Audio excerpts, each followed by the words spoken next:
शाम के 7 बज रहे थे। शहर की गलियों में ट्रैफिक धीरे धीरे कम हो रहा था। नीले आसमान में धूप की आखिरी किरणें बची थीं। लेडी कांस्टेबल नेहा राजपूत अपनी बाइक से थाने वापस लौट रही थी। थकान साफ दिख रही थी, पर ड्यूटी खत्म होने तक वो वही मजबूत चेहरा बनाए रखती थी। तभी अचानक एक संकरी गली के मोड़ पर एक आदमी दौड़ते हुए बीच सड़क पर आ गया। नेहा ने ब्रेक मारा। अरे, क्या कर रहे हो? जान चली जाती तुम्हारी। वो आदमी हाँफ रहा था, आंखों में घबराहट, कपड़े मैले और चेहरा पसीने से भरा हुआ था। नेहा को शक हुआ, कहीं ये कोई चोर या अपराधी तो नहीं?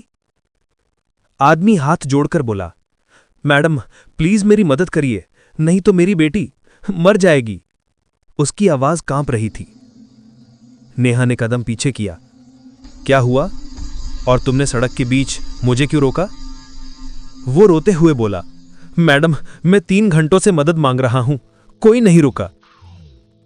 नेहा का संदेह थोड़ा कम हुआ, पर प्रोफेशनल अंदाज कायम रहा। सीधे सीधे बताओ क्या बात है?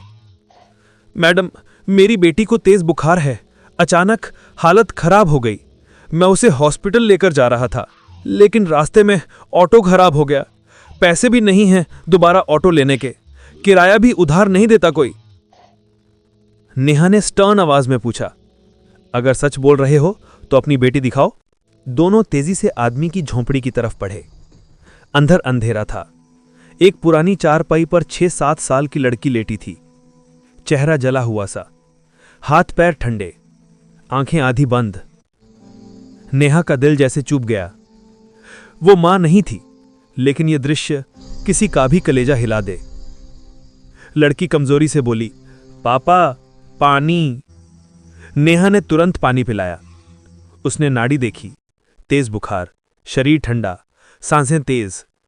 उसे तुरंत समझ आया, ये वायरल फीवर या इन्फेक्शन है। देर हुई तो स्थिति बिगड़ सकती है। नेहा ने बिना एक पल गंवाए लड़की को उठाकर अपनी बाइक पर बैठाया। चलो अभी अस्पताल चलते हैं। आदमी कांपती आवाज में बोला, मैडम मेरी बेटी बच जाएगी नो। नेहा ने दृढ़ स्वर में कहा, जब तक मैं हूं किसी बच्चे को कुछ नहीं होने दूंगी। अस्पताल पहुंचे। डॉक्टर तुरंत इलाज में लग गए। डॉक्टर ने कहा, टाइम पर ले आए, नहीं तो बच्ची की जान को खतरा हो सकता था।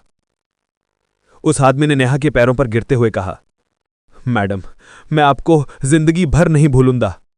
नेहा ने उसे उठाया। अरे पागल हो क्या? पुलिस इसलिए है ताकि हर किसी की मदद हो सके, खासकर बच्चों की। वो आदमी रोते हुए बोला, मैडम मैं बुरा इंसान नहीं हूं, बस गरीब हूं। रास्ते में सबने मुझे झूठा समझा, धक्का मारकर आगे बढ़ गए। अगर आप भी अनसुना कर देती तो मेरी बेटी। नेहा की आंखों में भी हल्की नमी आ गई। उसे लगा, कभी कभी लोगों को अपराधी हम नहीं पर उनकी मजबूरियां बना देती हैं। 2 दिन बाद नेहा उसी इलाके में किसी मामले के लिए गई थी। वहीं एक छोटी सी दुकान के ऊपर लिखा था, फ्री में दवा और पानी दिया जाता है, बेटी की दुआ से शुरू। अंदर वही आदमी बैठा था। नेहा को देखकर खड़ा हो गया।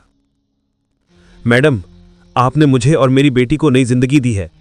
मैं चाहता हूं कि कोई और बाप अपनी बेटी की हालत देखकर सड़क पर मदद के लिए ना भटके, इसलिए जितना हो सकता है मैं मदद कर रहा हूं। नेहा मुस्कुराई। इंसानियत जिंदा है, बस कोई एक कदम बढ़ाने की देर है। लड़की दौड़कर नेहा के पास आई। आंटी आप मेरी हीरो हो। नेहा ने उसे गोद में उठा लिया। शाम का आसमान गुलाबी हो चुका था। सड़क पर बच्चे खेल रहे थे। झुग्गियों के बाहर चूल्हों का धुआं उठ रहा था और नेहा बाइक पर बैठते हुए सोच रही थी, पुलिस की वर्दी सिर्फ कानून नहीं, कई बार किसी की उम्मीद की आखिरी किरण भी बन जाती है। अगर कहानी दिल को छू गई हो तो लाइक करें, कमेंट करें और सब्सक्राइब करें।